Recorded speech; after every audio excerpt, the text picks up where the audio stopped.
Let's get started. My name is Stephen Barnes. I'm the Executive Director of the Kathleen Babineau Blanco Public Policy Center at the University of Louisiana at Lafayette, and we are so glad that you are all able to join us this afternoon.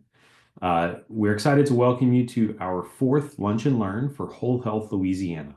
Whole Health Louisiana is a collaborative effort led by the Louisiana Department of Health as the public sector anchor and funder for the Whole Health Louisiana initiative.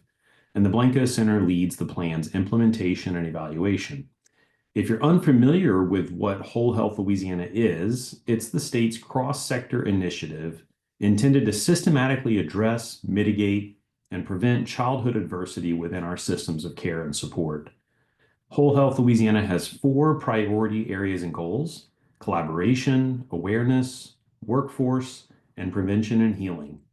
With these priorities in mind, Whole Health Louisiana's vision is to build a state where children, families, and community members across Louisiana are healthy and thriving, regardless of who they are or where they live. I'm going to turn it over now to Quinn from the Blanco Center, who will be moderating today's session and introduce our speaker. Awesome. Thanks, Stephen. So, hi, everyone. If you are not new here, you probably see my face and know who I am. But for those who are new today, I'm Quinn, a research associate here at the Blanco Center at UL Lafayette and the coordinator for the Whole Health Louisiana project. I will be moderating this webinar and all of the Lunch and Learn webinars to come along with my colleagues here at the Blanco Center. So as a part of this Whole Health Louisiana initiative, we are holding a variety of different activities meant to raise awareness and deepen conversation about trauma-informed care practices. Our virtual Lunch and Learn series touches on the workforce priority area of the Whole Health Louisiana plan and features presentations from industry professionals and subject matter experts. We have a webinar planned for one Thursday of each month through June, and each webinar will touch on various topics related to the goals and objectives of Whole Health Louisiana. Our planned webinars are listed on our Eventbrite page that you all use to register for today's event.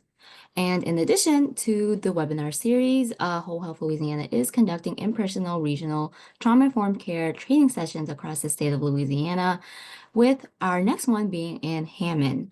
If you're interested in attending our next regional training, check out the links that will be dropped by my colleagues in the chat.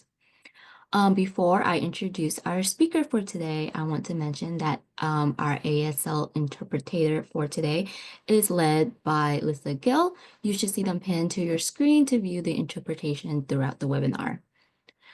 I'm now going to introduce our speaker for today, Jessie Kohler, who is the Executive Director on Loan for the Campaign for Trauma-Informed Policy and Practice, also known as CTIPP. Kohler leads efforts to apply the science of the developmental adversity to foster community resilience and support organizations focused on holistic well-being. Jesse spent the first part of his career working for nonprofits serving Philadelphia communities and at the state level for the Office of Attorney General and the Governor's Campaign. He obtained his bachelor's in law and society from Oberlin College, and while earning his master's in educational leadership, he took on the role of CTIPP's first intern. Later, he served as a board member for several years before becoming its first executive director. He also founded the Change Campaign, a nonprofit organization that is working to promote accessibility, belonging, diversity, equity, inclusion, justice, and liberty for all. At the Change Campaign, Kohler manages administration and fosters a safe, empowering environment for the board, staff, and volunteers in his current capacity at CTIPP. So that's just a little information about our great speaker here, who will be presenting shortly. So I'm going to go ahead and turn it over to him to present. Thanks so much, Quinn. You able to see the slides all right? I assume that the answer is yes. So it's a pleasure to be here with all of you today. As Quinn said, my name is Jessie Kohler, and I have the privilege and pleasure of serving as the executive director of CTIPP. Today, I'm going to discuss trauma-informed workplaces, and then we'll spotlight a bit about our organization's work to build population-level resilience in communities to the impacts of extreme weather events and other climate-related disasters. But first, to set the stage, I will start with an overview of the importance of taking a systems-level approach to addressing trauma and in addition to healing trauma or addressing trauma at a systems level, in addition to healing trauma at an individual level. At the root of so many issues that our society is grappling with, we find trauma. When there is a root cause of a linked set of public health outcomes, it's called a syndemic. So frequently, we deal with each of these issues by themselves, and this work is critical to address the stress our society faces from each of these issue areas, but we must also work to address the root cause in order to truly transform our society toward one that does not perpetuate such horrible outcomes in the first place, which is why a trauma-informed approach is necessary. When we talk about trauma, the focus is so often, if not exclusively at times, on the individual. Too frequently, we put the onus and burden of well-being on individuals alone and fail to recognize how traumatized systems, which perpetuate stress and adversity, disproportionately on marginalized people and groups of people, then promote the negative outcomes at the individual level that we are working to address. Policy and other systemic levers have the power to create conditions that allow for people to thrive. But of course, we know that far too frequently the opposite is done, and policies create conditions that lead to harm and perpetuate trauma. But this is why we do the work that we do, so that all individuals, families, and communities have the opportunities and supports necessary to thrive. To create conditions that ensure that we are making lives better across the social ecological framework, as we saw on the last slide, we need to take a public health approach. Our systems currently promote a treatment-first mentality. While we must pay mind to treating the needs that exist today, we must also work to intervene as early as possible and most powerfully prevent as much harm as possible in the first place. If we do not have a proactive approach that matches our reactive efforts, we will ensure that more of the same problems we face today continue into the future. We cannot just treat our ways out of the problems that we are facing as a society. We must work to address the root cause drivers and work upstream to prevent as much as possible. While a lot of times it is difficult to imagine or measure what we keep from happening, it is not impossible, and we have seen many examples of community being the medicine that we need, perhaps none more powerfully measured, at least, than what has become known as self-healing communities, which is a report published by the Robert Wood Johnson Foundation, and I will post the link to the chat or in the chat at the end of my presentation to the report, that highlights the work of the Washington State Family Policy Council from 1994 to 2011. They trained more than several dozen communities in a combination of trauma-informed approaches and systems thinking, as well as sustained investment in said communities to allow the work to continue, which set into motion a set of positive outcomes across the communities they worked with. The work looked different across communities, and they were focused on addressing the root causes of several problems, not just putting the money directly into the symptoms of the problem, but instead working to find systemic solutions to what was driving the problems in the first place. Across the communities that they worked with, as you can see on the charts on the right of the slide, they outperformed the communities that opted out of working with the Family Policy Council widely. In one county, they reduced youth suicide and suicide attempts by 98%, while simultaneously decreasing juvenile justice system involvement, birth to teen parents, and high school dropout rates, each by around 50%. By centering community decision-making and building what they called general community capacity, they created tremendous outcomes across the communities that they worked with and therefore widely throughout the state. And in addition to and because of the remarkable outcomes discussed on the prior slide and many more that were accomplished, they generated more than $1 billion in cost avoidance over the lifespan of their work. You can see on the screen how this cost avoidance was measured. What we know is that if the work had continued beyond just the 17 years that the Family Policy Council had to drive this project, which was predominantly focused on a 12-year period following the publishing of the ACEs study in 1998, though we cannot ignore the readiness and relationships that were developed in the first 5 or so years of their work and how that then enhanced the work of the last dozen years, there was a measured cost avoidance that equaled a greater than 35x return on investment. This work is important on a number of levels, and the fact that it cannot just economically sustain itself, but also scale over time and work to create opportunities for investment in other important areas is incredibly important. We know that if this work had continued longer, the return on investment would have been exponentially higher. At the 20, 25, 30-year marks, when children who were born into this work started to have children of their own, we would anticipate a reduction in the transmission of intergenerational trauma, which would have transformative effects, and that would be true for many generations into the future. It creates a transformative vision for where this work can lead. So how do we start with this work in different communities and within systems? First, we want to think about how we operationalize these 6 principles from SAMHSA's framework when we are doing this work. The 4 R's: to realize the widespread impact of trauma, recognizing trauma signs and symptoms, responding to trauma effectively, and resisting traumatization and re-traumatization can also be a helpful compass. There are many. But being trauma-informed is not just about labeling ourselves as such. It is a commitment to an ongoing process of learning and growth that is based in these principles and other principles that are important to the communities or systems that we are working with and within. How do we promote safety, which includes physical safety as well as psychological, social, and moral safety? Are we being transparent and earning others' trust, or do we simply demand it due to power imbalances? Are we creating conditions of empowerment, voice, and choice so that folks are genuinely able to engage and contribute in meaningful ways to the best of our ability? Is true collaboration occurring, and do people feel valued? In what ways are we perpetuating oppressive cultures and marginalizing any person or group of people, whether intentionally or unintentionally?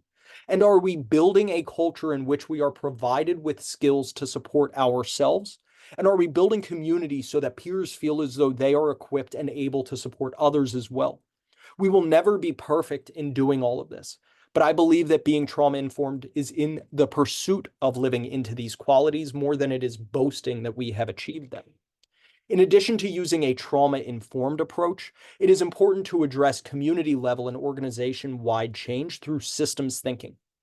Frequently, we try to address problems with linear thinking, believing that if we do X, then Y outcome will occur. Humans and communities are not so simple. While this thinking may be good for simple processes, when doing community work, we are dealing with complex systems. That does not mean that every solution itself needs to be complicated. However, even simple solutions must be developed within an understanding of the complex ecosystems that they are being embedded in if they are going to be successful long term. The map on this slide, which I know is blurry and not that easily readable, is a systems map done by the Rural Opportunity Institute and their community to address ACEs and trauma, which I will also put the link to the report that is published in the chat at the end of this presentation. You will see that systems are impacted by forces that heal, unexamined beliefs, unexamined responses, indicators of health, and various biases that interplay a complex dynamic that drive the cycles of trauma as well as healing. When we pull together systems thinking and trauma-informed principles discussed on the last slide at a minimum, in addition to other important processes highlighted by the community, we create a powerful foundation from which to move forward. I won't go into it today for time's sake, but just so you know, CTIPP has a toolkit that takes an in-depth look at what helps and hinders the development of trauma-informed community change. We know that trauma-informed work in communities will look different across communities based on the population's needs, resources, and desires of each community. You'll hear me say that a lot today. So this guide to community change does not prescribe action, but pulls out promising and emerging practices and otherwise synthesizes existing research to support considerations and wonderments for communities to take. Again, I won't dive too deeply into this today, but we'll share a QR code to dive into this further later in the call if you're interested. And we'll share more about our work supporting transformational resilience coordinating networks, which is what we call communities working to build population level resilience to the impacts of extreme weather events and other climate related disasters. But before we talk about that, let's dive into trauma-informed workplaces. Of course, workplaces are a critical piece of any community. As we dive into the principles of trauma-informed workplaces, know that this toolkit was designed to support advocates in taking steps to help any organization and the individuals who make them up to understand the importance of this paradigm shift and changing our ways of being, thinking, doing, knowing, and relating. This was not designed to be an implementation guide, though there are helpful considerations and examples throughout it. This is a place to get the work started and deepen understanding, but this work requires an ongoing commitment. Foundationally, in a world where most people have been exposed to trauma in some way, shape, or form, trauma-informed environments should be the norm. At this point, we know what helps, how to promote vicarious post-traumatic growth, compassion, satisfaction, moral resiliency, moral courage, and more, as well as what hurts, how burnout, compassion fatigue, secondary traumatic stress, vicarious trauma, and more are perpetuated. And that is what you will find in this toolkit. A both-and approach highlighting what individuals can do and also what our organizations can and should do to promote well-being in and beyond the workplace. We know that there needs to be a shared commitment. A trauma-informed workplace cannot rely on just some people doing the work, but rather a shared commitment, while recognizing that different folks in different departments across the organization may have different roles. While individuals can advocate for trauma-informed workplaces, truly trauma-informed workplaces rely on more than just an individual or group of people to achieve. There needs to be buy-in from everyone. We've discussed living systems in this presentation already, but recognizing that workplaces evolve and are living beings themselves, experience their own traumas, and that healing takes place over time is critical as this work emerges and sustains culture shifts within organizations. We need a paradigm shift to understand that promoting well-being of workers is the priority. And evidence suggests that when this becomes the priority, bottom line figures and productivity go up. But that does not mean that productivity and financial performance then become the priority again. These are always going to be important for businesses, but our people must always come first. We are more than just our work product. We need sleep, we need play, and we need to address these lapses that exist as we create a stronger economy and workforce. And I know I said this before, but just to reiterate it, we cannot put the onus of well-being on individuals alone. Our systems and workplaces must take ownership of the way that they perpetuate harm and the impacts that has at the micro, meso, and macro levels. Our work environments play a crucial role in shaping our well-being, which makes sense as most adults spend substantial time in the workplace. What happens in the workplace impacts other domains of our lives as well, and vice versa, which is why we think about solutions in holistic and systematic ways. Particularly since the coronavirus pandemic, according to the LIRA State of Work report, which I will also put in the chat later, there has been a substantial increase in the number of U.S. workers who report that their mental health impacts their ability to do their jobs. And the report names trauma responses as creating cascading challenges that impact the workplace. More and more workers are looking for workplaces that promote well-being and will look after them. And workplaces that offer such benefits also show increased satisfaction and connection in the workplace. The time to create trauma-informed workplaces has been present for a long time, probably forever. Yet the continued and in many cases growing need to address the traumas we have experienced and continue to experience as a society creates ripe opportunity for the continued push for greater trauma-informed workplaces now.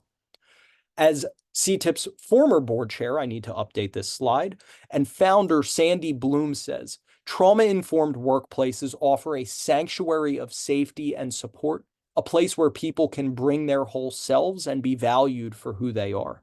Sandy is well known as one of the foremothers and pioneers of the trauma-informed movement. Beyond just needing to support the individuals in the workplace, these supports help the workplace and economy at large as well. I wish that we lived in a society where we made decisions because it was what was best for people, and I maintain hope that we can create such a society someday. However, in our capitalist systems, the economic arguments are often necessary to support change, and data and current trends also support the need for this work along these realms. We are talking about lost productivity and additional costs in the trillions of dollars every single year as a result of unmet needs around chronic stress and overwhelming adversity. Building buffers and supports through trauma-informed approaches will help people and will also help businesses and our economy at large. So as we look toward trauma-informed workplaces, we need to understand how trauma shows up so that we can recognize trauma, realize its impacts, respond effectively, and resist traumatization and re-traumatization. Trauma is not just an event, but is the interpretation of an event, which is up to various individual and environmental factors. While some events are widely traumatic, the perception of how an event impacts different people differently makes the concept of trauma nearly infinitely complex. We cannot know every trauma that someone has experienced, which is why creating conditions of safety and empowerment is so important. Some people may become more aggressive when they experience trauma, while others may become more dissociative, while others may bounce between these two extremes. Some folks may not even be aware that these changes are taking place. Regardless of individual adaptation, without support to promote healing, trauma can have lifelong impacts to the body, mind, personality, and our relationships. We know that with support and time, post-traumatic growth and post-traumatic wisdom provide immense hope for the future despite the great challenges that we face during our lives. We must also recognize that compounding losses and tragedies reduce our capacities to cope. This is why prevention, as we have discussed already throughout this presentation, and building structures that promote connections, as relationships are the greatest buffers to stress that we have as humans, are incredibly important in this work. These factors manifest across the workspace in a variety of ways that are harmful to workplace cultures, as you can see on this slide. We know that these are just some of the ways that trauma can manifest. And beyond just awareness, being trauma-informed comes down to meaningful integration into changing our ways of thinking, being, doing, knowing, and relating with others. Let's take a look at how we can examine and consider ways that policies and practices can support trauma-informed workplaces, which is a critical part of the discussion, as policies and practices have the power to institutionalize trauma-informed principles throughout a system. Please know, while we will stay relatively high level with this presentation, there is more for those who are interested in the toolkit itself. As we have discussed already in this presentation, being trauma-informed is about committing to an ongoing process of learning and growth. There are many ways, such as systematized evaluation and reflection of employees and programs, that a commitment to an ongoing process can be systematized. Garnering and increasing buy-in from everyone throughout an organization is important, and when leadership gets invested, change can sometimes be accelerated, especially when they are a good partner with others instead of partnering down to others. The returns on this work take time, so we must remain patient and diligent in this work as we turn the tide within workplace cultures toward well-being. And a great way to do this is to celebrate and build upon all wins along the way for individual employees and customers, as well as for the workplace and the organization as a whole. On this slide are examples of strategies that can work to promote trauma-informed workplaces. There are links and examples of these in practice in the toolkit as you read through it that venture deeper and further. We want to create conditions in which people feel proud of their work and allow us to truly flourish. These strategies help us to secure trauma-informed principles into the policies that help govern the workplace, as well as support them showing up in the dailiness of their work and interactions within the workplace. This big change takes time, and all of these changes cannot and will not happen overnight. Going back to some of the lessons learned in the Guide to Community Change, such as having a process orientation, celebrating small wins, like I mentioned on the last slide, are critical to sustaining organizational culture change. But we do know that as the process sustains itself and scales for longer, continuing the effort to do so becomes more exciting, and that seeing these changes benefit the work product and culture make it easier to continue the commitment. At CTIPP, we work to model the model in our own work. We're not perfect, and there is a lot of room to grow, but this has been something we've been committed to from the beginning. Understanding our own organizational trauma, a part of which is that we were unfunded for the first more than 5 years of our history. So while there was never a doubt about the direction and importance of our mission, the way that we were organized was primarily through a volunteer board, which led to a lack of coordination as people did the best they could on discrete tasks. When we started to get funded and staffing after the onset of COVID, this led to new opportunities as well as new problems, which we have continued to work through, and I am proud of the progress we have made, but just want to emphasize that this work takes time. Thinking about the point on the last slide about being patient and intentional. Work is being done at multiple levels to ensure that we are continuously working toward becoming trauma-informed and documenting our journey to support others from what we learn works and doesn't work. As a board, we have dealt with obvious and yet still very difficult to answer questions, like what does a trauma-informed organization and board look like? The authority that is held in the hands of those not doing the work every day is inherently not a trauma-informed structure. This has been particularly difficult as board roles have changed as the organization has grown, going from needing to focus on creating white papers to needing to focus on fiduciary duties that a governing board must manage. There is still a long way to go in all of this. We have tried to model transparency and choice by communicating these changes explicitly and supporting board members who have not wanted to continue in the position as the roles have changed. We continue to work on this and have good goals set for the year ahead. As a staff, we have worked hard to incorporate practices that allow us to navigate the stresses of this work. In addition to team meetings and one-on-ones, we have regularly scheduled process calls where we just have time to talk about how we are doing, both personally and professionally, and support each other on a human level rather than just focusing on work. We have invested resources, the most valuable of which is our time, on training and coaching that have helped us with conflict resolution and creating healthy team processes. For example, we have stopped setting arbitrary deadlines. Obviously, there are times that deadlines are very real, and other times we create self-imposed deadlines that lead to increased stress. By creating a culture that as an underfunded organization where most of our team, including myself, is part-time, we have established a culture where we trust that each other is working as hard as possible to get our work done. I can honestly say that doing so has not seen a slowdown in our work product, but has reduced unnecessary and unproductive stress. As a leader myself, I have worked on what decentralized leadership looks like and working to establish democratic processes for staff to generate work that they see as necessary from their perspectives, while trying to balance that with the competing business demands around fundraising, ensuring follow through on the work that has already been started, and more. It is difficult to balance the business needs and the people needs, but that is the responsibility of an organizational leader. Whether meeting with a board member, an employee, a volunteer, a funder, someone on one of our calls, or all of you, or anyone else, I work hard to show up as fully as possible to support them while maintaining the barriers I must for our organization. This is not because of my title, as I believe that leadership can exist anywhere within an organization, but requires work and diligence to be able to show up in empathic ways that hold healthy boundaries for myself and the organization.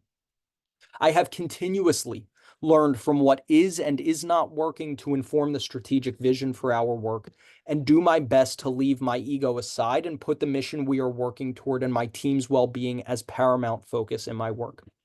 As an organization, we grapple with how to build and lead the movement in trauma-informed ways. As the main advocacy organization promoting trauma-informed policies and practices widely in Congress, at least at the federal level, it has been a journey navigating how we ensure that we are not just authoritatively telling people what must be important to them or how they should do the work. As I have said on this call, this work will look different in different contexts, though we must still also protect against trauma-informed just becoming a buzzword. We have kept all of our resources free of charge as we feel this is in line with our model. We have partnered with coalitions that lead on particular policies with more capacity than we have alone as an organization. We have worked to create materials to support advocates to understand how they can advocate for their own policy and practice ideas while maintaining focus on the policies that we can monitor and lead on, which are federal bills supporting cross-sector trauma-informed coalition, as well as some agency-level work. We have built a vision that as CTIPP grows, after we have sufficient capacity to maintain our own operations, we hope to be able to begin funding community and state coalitions to support their work and learn from their successes more than we are able to today. It's a journey, and I just share a bit about our journey to hopefully enliven how organizations can implement the strategies that you see outlined on this slide and more. Look, this work is hard, and the starting point for different organizations will be different. But we engage in similar processes no matter where we start when we really commit to this work. Asking hard questions and being open to critical feedback is necessary as we grow. Developing a shared language and discussing shared values early and often helps to reduce how our own experiences of trauma get brought up in this process. Updating as new team members join and the organization changes is necessary to sustain these initiatives over time. Leadership giving up some power and the team as a whole increasing accountability can be hard. But in my own experience and what we have seen from others, it is very well worth it. While that was a long slide discussing trauma at a systemic level, and we know that the onus can not only be on individuals. Of course, this is a both-and situation, and there are still individual strategies that we can take to be more trauma-informed. This slide shows individual strategies which can work to make a difference and progress toward creating trauma-informed workplaces. Being advocates for trauma-informed policies and practices and modeling the model ourselves is very important, as are opportunities to create space for community building, setting healthy boundaries for ourselves, and analyzing organizational policies and practices. These are important steps as well that each of us can take as agents of change within our own organizations. I will not go into as much detail as I did on the last slide for time's sake, but will quickly share that areas of growth in this realm that I have reflected and built upon include taking care of myself to ensure that I can more fully show up for others in the organization, which has been important because in work that is fundamentally about promoting well-being, we must ensure that we are working toward wellness ourselves. Working to recognize the ways that my whiteness and masculinity show up in the places that I am in, while also balancing that with being my full authentic self, and working to hold boundaries for myself and the organization so that we are doing what we can to support others while ensuring that we are not so overstretched that we are unable to thrive. These again are high level, and there are many more, which again, you can find examples and strategies of in the toolkit itself. This slide has the guide to CTIPP's community change guide and the workplace toolkit. If the QR codes and the links on the slide don't work for any reason, you can find these and other resources for free on our website, and I will also post these in the chat after the call, or after I'm done speaking at least, along with our TRCN work, which I will move on to now. I want to start by acknowledging that I know that so many folks are tired of hearing the word resilience. You will hear me use the term transformational resilience to describe not just bouncing back from disasters and being ready to withstand the next one, but simultaneously promoting individual wellness through adversities while changing systems to reduce the hardships that we face. As I have said multiple times on this call already, we must have a systems level and trauma-informed approach to create the holistic solutions that we require. On this slide is an example of what a transformational resilience coordinating network can look like. It is really well-coordinated decentralization. We know that decentralizing power and democratic principles are important in trauma-informed approaches, and using a ring team or a hub and spoke approach can help operationalize this. These are just examples. Each network is different. As discussed earlier in this call, each community has different populations, needs, resources, and desires. So each community's TRCN will look different. They might elect co-chairs in an executive committee. Some may have funding to hire staff from the beginning. But outside of that, innovation teams that are working with different populations, which you can see on the outside, will form. They're doing their own work, They're developing their own strategies to build transformational resilience and mental wellness within the populations that they work with, but they come back together and they stay coordinated with this broader group. They share their strategies, they get feedback on it. There are many examples of the importance of this. This kind of approach can also be really helpful to coordinate fundraising efforts. So we've got to collaborate in new and expanded ways to respond to the climate ecosystem biodiversity catastrophe that we face. And the ring team approach, the well-coordinated decentralization that you could call the TRCN, is one of the key ways that this can be done. Now, this takes time to develop.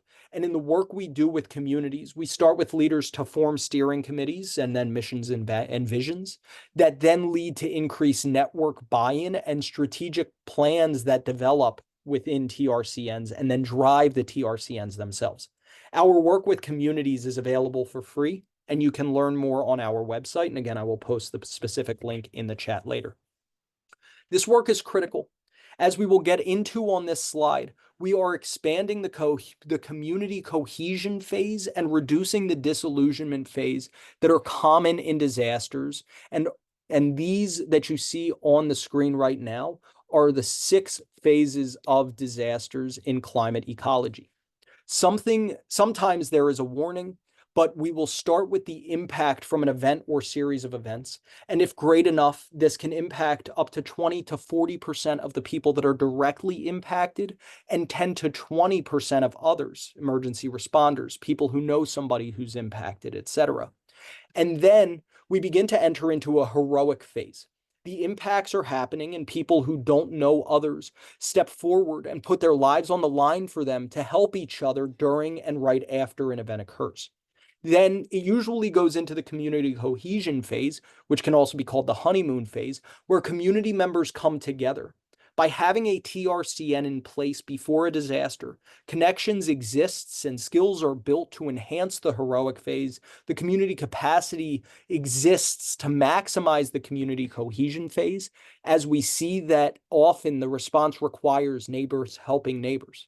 They provide food, shelter, water, social supports, emotional supports, and the like. As much as, if not more than, emergency responders, it is the community that supports itself in rebuilding following a disastrous event. That really is vital, and you see that often. But then a lot of times the community cohesion phase ends after some period of time. Could be a month, it could be a year, it could be a few days, because people go back and organize their own lives. So that ends, and that's when the disillusionment phase can take over, and that can last months to years. And that's where most of the mental health problems emerge because people are left on their own. Some people may stay dysregulated for a long time, but most eventually start to recover, assuming there's no other disaster or relentless stress that they experience. The ongoing nature of the climate ecosystem biodiversity catastrophe is going to make that more and more difficult. So why do we need transformational resilience coordinating networks? Because as you all on this call know all too well, and I apologize in advance for the bluntness of this statement, but we know that the climate ecosystem biodiversity catastrophe is going to continue and likely accelerate, at least in the near future. Most mental health problems surface months or later after those direct impacts occur in that disillusionment phase. So we need to build the horizontal social infrastructure within neighborhoods and communities to sustain the community cohesion phase over the long term. That's what we're really trying to do, not to so that people don't have to go out on their own and experience those issues alone, but that we do this together. We want to emphasize that there cannot be true community resilience without a focus on human, social, psychological, and emotional resilience.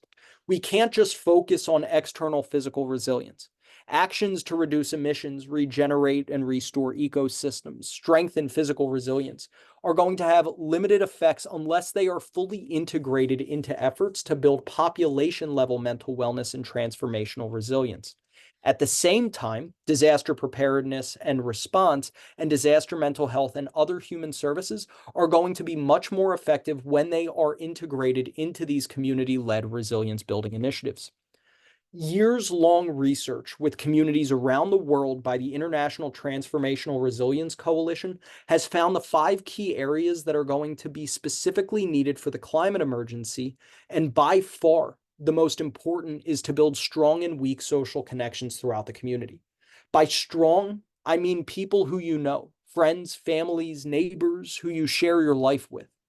By weak, it means people who you don't necessarily share personal things with, but you're still connected to in some way. And you can also call it bonding, bridging, and linking social support networks. The second core foundational area is to ensure a just transition by actively engaging residents and creating zero-emission, climate-resilient, physical-built, economic, and ecological conditions. Locally owned and operated businesses, healthy and safe public spaces, parks, equitable transportation, healthy forest and ecological systems, healthy and ample housing, etc., is critical.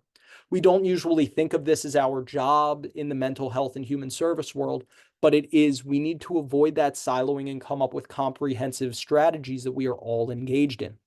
The third foundational area is to really build universal literacy about mental health and well-being. This feeds off of health literacy, and what the research shows that people are very health literate. Literacy around mental wellness is very low. But we want to build that by helping everyone become trauma informed, helping everyone understand how trauma and toxic stress affects their body, mind, emotions, and behaviors, and then learn presencing and purposing skills, which are self-regulation and adversity-based growth skills. The fourth area is to help residents regularly engage in specific practices that enhance mental wellness and transformational resilience, which I know can be difficult during very stressful times, but are important to do and as often as we are able to. These ongoing opportunities for healing are critical. A recent example of communities building around this is after last year's wildfires in Hawaii, a part of the state's response was to give out ukuleles and support people connecting through music, which is an important cultural practice for many Hawaiians. These opportunities may be different for different people and groups of people, but their availability is important. And finally, the fifth area is to establish mostly peer-led group and community-minded opportunities to heal trauma. Even when people are engaged in these other activities, many times because of the climate emergency getting worse, they will experience trauma, and peer support is a critical infrastructure to promote and support well-being. Clinical therapy is important, but can also be expensive, and there are rarely enough therapists to meet the demands within a population. We cannot treat our ways out of the problems that we are facing and must look beyond only clinical treatment options as we work to develop public health approaches to building community capacity to withstand and grow through the crises that we face. The one other thing that I will say is that these 5 foundational areas are interactive. It's not linear, but these are happening as time moves forward together. What we must recognize is that so many of the deepest problems we face in this world, we must get through together. We need each other to heal. It is through community, which can be defined in a variety of ways, from geographic to identity-based or otherwise, that we will find our ways out of the issues that our society is facing. The principles shared today and hopefully helpful in some ways as you all move forward to build community and workplace capacity to promote healing and transformational resilience. I know that it is not easy. As was said when I was being introduced, the work that I do today is informed by the work that I did in Philadelphia communities at the beginning of my career, as well as the many lessons, often painful, as I have worked to support CTIPP's growth. And if not more importantly than just CTIPP's growth, the growth of the trauma-informed movement all around the country. It's easy to present, but what I shared today is in no way meant to portray this work as simple. These interconnected steps are never truly over. We are just constantly working toward better and learning along the way. But I do believe that it is some of the most critical and rewarding work possible, which is why I have devoted so much of my career to it. And I know that you all and many other thousands of communities and workplaces that do work along these lines feel similarly. While some of the information shared during this call is a bit depressing, I have tremendous hope that we can and will get through the wicked problems that we face and create a sustainable planet and a better future for all. But the only way that we are going to do that is by doing it together. I thank you all for the opportunity to be here with you and for your attention throughout my time. I have had the privilege of getting to watch Whole Health Louisiana develop from afar over the past few years, and it is truly an honor to be here with you all today. I thank you for what you do, and I'm happy to answer questions. I'll take down my slides now and share the links that I promised throughout the presentation.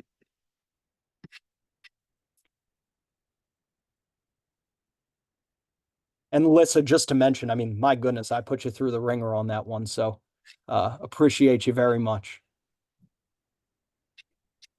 Thank you, Jesse, for your amazing presentation. We're gonna go ahead and start fielding some questions. Feel free to put any questions that you have for Jesse in the Q&A box down below on your Zoom screen. Or if you'd like to come off of mic, feel free to also raise your hand and we will get you off of mute and you can ask your question to Jesse. While we wait, I have a question for you. So you've been working a lot in trauma-informed care and trauma and child diversity and things like that for a really long time in your professional career. And we know that burnout is very common in these fields where people and professionals are working with families and communities that are dealing with trauma. So how do you kind of navigate that when you're trying to focus on your motivation and avoiding burnout when working in this space? What an important question. I will say that I'm yet to become perfect in that. And, I think as with so many folks in this movement, struggle with burnout myself at various times. I think a few things that I have started to engage in. So one is that I have adopted a daily prayer practice where every morning I start with prayer and just that centers me from the beginning of the day. The other big thing that I really engaged in was, again, a recognition that my own well-being was important in working to promote well-being broadly and modeling the model through that. And one adjustment that I have made, I really struggled to take care of myself through diet and exercise and don't abide by a 40-hour work week with what I'm about to say, but have started to consider exercise and diet and cooking food and ensuring that I am eating more healthily as part of the work that I do as I continue, which was a paradigm shift. I was never able to really do that stuff for me personally, but when I considered it part of my professional responsibility, that was a big shift that enabled me to start to take better care of myself. Those two practices have really helped. And then leaning on friends and family and loved ones has been huge, and my coworkers and colleagues. And then the last thing that I'll say is, I think, as with so many people in this work, I'm motivated by my own survivor mission. I've experienced my own trauma and complex PTSD, and know that I have been so supported by others and feel so blessed for that, and believe that that's something that everyone should have opportunities for, right? Supports and resources that allow for them to thrive.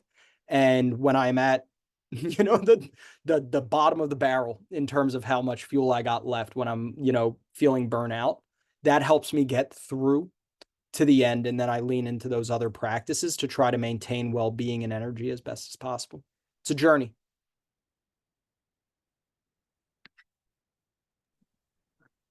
Yes, I agree. Thank you so much for your answer. I think that really helps us. I know a lot of people here in the audience are themselves kind of trying to figure out how best to manage their burnout and find ways to de-stress whenever they're working with so much trauma in the community that they work with.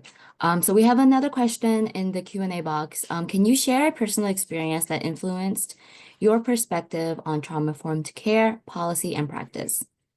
Yeah, the first, it's a great question. The first area that comes to mind is education, for me. So when I was in school, my best friend, my childhood best friend from the time that I was 4, passed away tragically in a plane crash between my 9th and 10th grade years. And following that experience, I really struggled to pay attention in school, right? I was struggling with with things that felt a lot bigger than what I was learning in the classroom. And I was not treated with compassion by all of my teachers. It was really hard for me for a long time to focus and pay attention in school.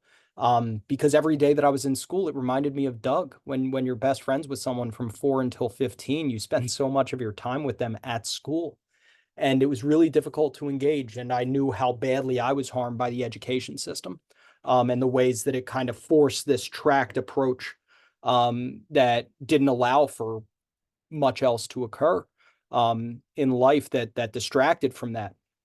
And, but I was very, very lucky. Baseball was a huge part of my life that led to opportunities for healing. I knew my first job, I mentioned that because my first job out of college was working at a Philadelphia public high school. And I saw how much more adversity and stress there were that many of the students that I worked with experienced. The majority of students from the school lived below the poverty line. There was one student who comes to mind in particular who had lost 3 friends to gun violence that year alone that I worked there. And I recognized how much more adversity and stress was faced with far fewer resources and supports for healing.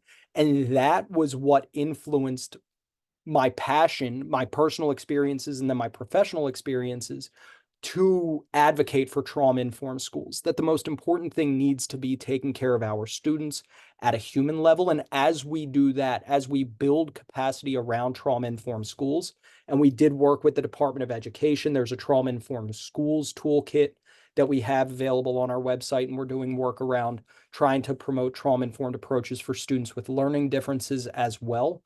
All of that work around education system reform has been inspired by my own experiences that I've directly experienced, as well as those that I have indirectly experienced through my professional experiences.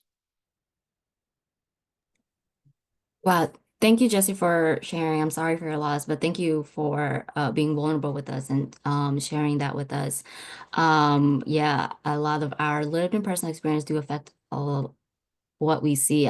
I'm pretty sure a lot of adults have experienced some sort of trauma that affects them. So that's why this work is so important. Does anyone else have any questions for Jesse that you would like to put in the chat, or you can raise your hand and we can take you on the mic and you can ask. I don't see any right now, but Jesse, can you talk a little bit about the change campaign that you founded and or the CTIPP for everyone in our audience that aren't too familiar with what both of those organizations are about? Can you talk a little bit about what they do, their mission, their vision, and things like that? Yeah, gladly. So CTIPP, I'll start with CTIPP, was founded in 2015 by leaders in the trauma-informed movement for 2 main reasons. One is that there was a recognition that there was a missing federal advocacy voice around the importance of trauma-informed care, and federal dollars that were going to treat the symptoms of trauma, like we saw on that syndemic slide, were not being focused toward trauma-informed programs that were taking off around the country. The other place was that within the trauma-informed movement, there was a lot of siloing that was going on. So there was work in trauma-informed education, there was work in trauma-informed healthcare, trauma-informed justice system reform, etc. But there wasn't a comprehensive vision that existed for what a truly trauma-informed society could look like. And that's where CTIPP's rooted, in trying to build that advocacy voice and trying to promote a cross-sector, community-led initiative that drives the trauma-informed movement forward. And so that's what inspires our advocacy work. We have CTIPP CAN, which is our community advocacy network that I discussed a little bit. And then our work with Press On, which is where we align a national effort that connects to statewide coalitions that then connect to community coalitions, where we are doing the TRCN work, where we're working with community coalitions and trying to create an infrastructure where we are able to learn from innovation that is coming out of communities, and then better able to synthesize those emergings and findings, mobilize folks around that, mobilize policymakers around that to then create investments into the community capacity that we know is so important. Before I get into the change campaign, and I know that that was very high level, I think I saw another question come in, and I don't want to just keep rambling about the change campaign, though I am very, very happy to do so. So yes, we have one question. They're asking, are there any recommendations for staff that wants a trauma-informed workplace but don't have the support from leadership? I it is very, very difficult. And the last thing that I want to do is indicate that folks should go into potentially traumatizing environments if there is a toxic environment that forces people into elements of traumatization or re-traumatization. With that, that advocacy voice and being that constant nudge that is helping to inform people of why this is so important, right? A lot of those facts and figures that exist within the toolkit that I shared earlier and many others that are well known are important. And then knowing that you don't have to do it alone, right? Like even if assuming that it's a larger workplace, if there are other employees that may not be in leadership, but some of your peers and colleagues who also want to see trauma-informed workplaces grow within our advocacy at any level, there are strength in numbers. And so having those conversations outside of leadership, forming a coalition that can help to drive some of this change and lead that change for the organization within where you are is really important. And the last thing that I'll say very quickly is that as trauma-informed advocates, it's important for us to keep in mind as best as possible the stresses that others face. So as we are advocating to leadership, what are the stresses that they face? It's probably some bottom line figures, understanding that to help us navigate our own advocacy, to model the model as we continue to try to build trauma-informed cultures is very important. But it's a journey and it can be really, really difficult for sure. We have another question. What's the most challenging aspect of your work, particularly in advocating for trauma-informed policy and serving communities, and how did you overcome it? Still working to overcome it. I think that we're getting better, but it's complex, right? Like I think that a lot of times those simple solutions that people look for instance, there is an opioid crisis going on in our country right now. So let's invest in one of the many very important and necessary direct services to curtail the opioid crisis is much more simple than explaining that adverse childhood experiences are very predictive of intravenous drug use, right? In the original ACEs study, those with 4 or more ACEs, which was 1 in 8 people in that population, were more than 1,000% more likely to partake in intravenous drug use. And so communicating that indirect sort of service to address the root cause and the importance of trauma-informed work, I am still working to get better at. I think that, you know, some of the language and narrative, some of the emotional appeal that we have created around where community comes together and where it is through relationships that we find so much healing. And that is so much the orientation of the work that we're trying to do is improving, but there is still more work to improve around that. But that continues to be a barrier. And I continue to try to get better. Yeah, thank you for your answer. I also want to say that as a person with a degree in public health, I so very appreciate that you talk about the root causes because that's very important when we're thinking about trauma and policy. So I just wanted to say that. We have another question asking about the toolkit. So you mentioned the toolkit several times throughout your presentation. Can you talk a little bit about its use, how communities are using it, what's the vision for it, what's been the response, and how would one go about using it if they wanted to start? Yeah, so just want to highlight that I put, when I took my slides down, the links to the toolkits in the chat, so you can find them there if you're interested. For the workplace toolkit, it's got a lot of helpful considerations, right? For the question about how do I advocate for a trauma-informed workplace, there's going to be a lot of advocacy material and really good ideas that come up in that toolkit. I don't think it's an implementation guide, but can really inform some initial directions and conversations for where the work can go in workplaces. Same with the community toolkit, a lot of really helpful considerations that exist in there. And then the TRCN work that we're doing to build population level resilience, the impacts of climate related disasters. That work is, we have ongoing communities of practice. If you are part of a community coalition or would like to begin a community coalition that is doing work along those lines. We have toolkits that you can find on the TRCN page. There's different toolkits for different stages: perspective, which is like forming a steering committee; emerging, which is forming the mission and vision and strategic plan; and then a commissioned TRCN, which is really driving the strategic plan in the community. And then we also have technical assistance and regular meetings with other communities that are engaged in that work regularly. And so that's the most interactive and technical assistance side of the toolkit. The others can help to inform advocacy and be really useful in helping people understand the importance of trauma-informed care, the impacts of trauma, all of that. There's just a lot of material in each of those toolkits. And yeah, I don't know if that answered the question well, but and then there's a lot of community. I mean, we make it available for free, so I don't know how every community that uses it is using it, but there's thousands of downloads on our materials. Yeah. All right. Thank you for your answer. I hope that helped everyone, the person who had asked that question. But I want to say that we are at time. I just wanted to remind everyone about the post survey. If you are doing the webinar for CEU credits, it's just a reminder that you have to take the post survey in order to get your CEU credits. But even if you aren't getting CEU credits, it will be really helpful for us here at the Blanco Center to also take that so we can use your data and improve our future webinars to come. I know I see there's another question that's in the chat and I mean in the Q&A box, and Liz is typing an answer to that because I'm not sure, Jesse, how tuned in you are with the school system here in Louisiana.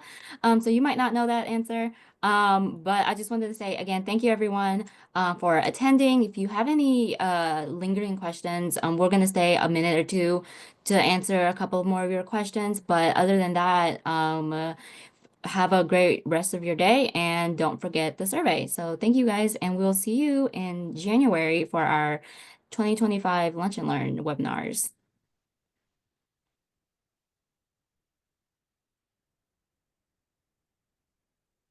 When I do not know a lot about the Louisiana school system, but would love to learn more as time moves on. Yeah, I figured Lafayette Parish School System is very specific. I honestly don't even know that answer. So if anyone here does know, feel free to type that answer in. I'll be excited to see.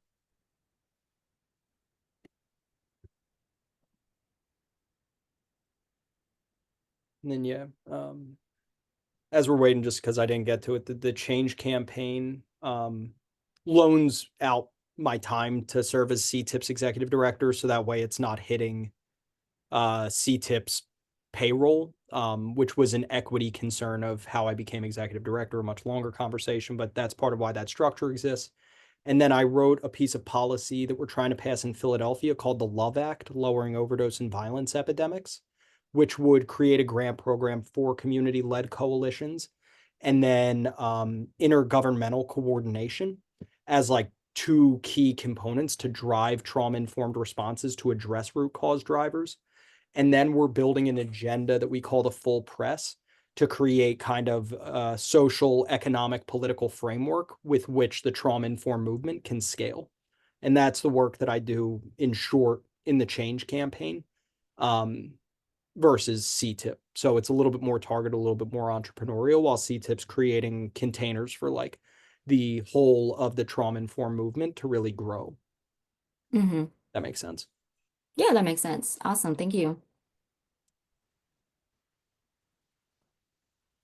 Okay, I'm seeing there's some more people here on here, so if you guys don't have any other questions, I think we are going to close out for today.